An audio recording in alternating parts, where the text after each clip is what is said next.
গণমাধ্যম, সেটা হোক বিবিসি কিংবা আল জাজিরা বা আরও কোনো চ্যানেল, দেখেছেন কিভাবে আমাদের সন্তানদের উপর গুলি চলেছে। আল জাজিরার একটা ছবি, সেনাবাহিনীর সদস্যরা অটোমেটিক রাইফেল নিয়ে শুয়ে পড়লেন লাইন দিয়ে, তাদের 20 গজ দূরে নিরস্ত্র সাধারণ মানুষ, আমরা, আমার দেশের জনগণ, তাদের দিকে সেমি অটোমেটিক রাইফেল থেকে গুলি চলল।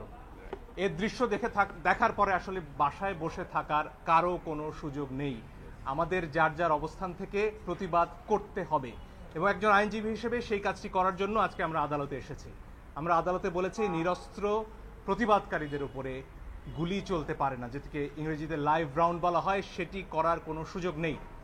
আর অনেক ভিডিও আপনারা দেখেছেন, একটি কিশোর 4 তলা একটা নির্মাণাধীন ভবন থেকে সে ঝুলে রয়েছে, তার কিচ্ছু করার উপায় নেই, ওই অবস্থায় তার উপর গুলি চলেছে অনেকবার।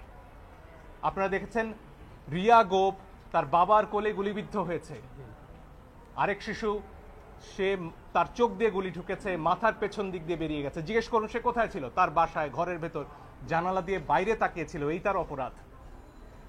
এই জন্য আমরা স্পষ্টভাবে বলেছি যারা আন্দোলনকারী তাদের উপরে লাইভ রাউন্ড অর্থাৎ গুলি ছোড়া চলবে না। আপনারা প্রয়োজনে টিয়ার শেল ছুড়ুন, লাঠিচার্জ করুন, রাবার বুলেটও ছুড়ুন, তাতেও বহু মানুষ অন্ধ হয়েছে হয়তো, সে খবর আপনারা দেখেছেন, এত কাছ থেকে রাবার বুলেট ছোড়া হয়েছে।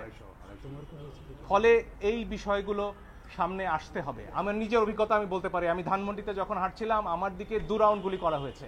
তাদের পোশাক পরনে ছিল না, আমি জানি না তারা কারা পিস্তল থেকে গুলি হয়েছে, কারণ আমার হাতে ক্যামেরা ছিল, কোনো প্রমাণ তারা রাখবেন না। কিন্তু প্রমাণ ধ্বংস হয় না আজকের দুনিয়ায়, প্রমাণ পৌঁছে যায়। আরেকটি দাবি আমরা করেছি পরিষ্কারভাবে, ছাত্ররা সারা বাংলাদেশ থেকে আজকে বলেছেন যে 6 জনকে ডিবি অফিসে রাখা হয়েছে, তারা সেখানে বন্দী। তারা স্পষ্টতই ছাত্ররা বলেছেন কালকে ডিবি অফিস থেকে বা যেখান থেকেই হোক যে ভিডিও প্রকাশ করা হচ্ছে, সেই ভিডিওতে যে কথা বলা হয়েছে সেটি অস্ত্রের মুখে হয়েছে, ছাত্ররা সেটি বলেছেন।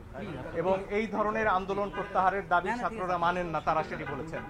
আইনজীবী হিসেবে আমার কথা হচ্ছে, যখন গোয়েন্দা প্রধান বলেন যে নিরাপত্তার প্রয়োজনে তাদেরকে তিনি নিয়ে এসেছেন এবং সেখানে তাদের খাবার দাবার করার ছবিও, খাওয়া দাওয়া করার ছবিও প্রচার করা হয়, তখন আমার কথা হচ্ছে হাসপাতাল থেকে একজন মানুষকে, একজন নাগরিককে কিভাবে তুলে নেওয়া হয়, কোন আইনে? আদালতে আমরা এই প্রশ্ন করেছি।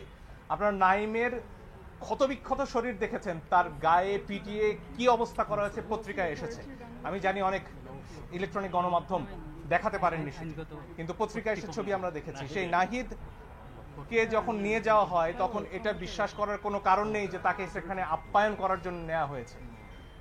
ফলে আমরা আদালতে বলেছি এই 6 জনকে অবশ্যই আদালতের সামনে আনতে হবে এবং তাদের কাছ থেকে জানতে হবে যে তাদেরকে কি আটকে রাখা হয়েছে নাকি তারা স্বেচ্ছায় ডিবি অফিসে বেড়াতে গেছেন।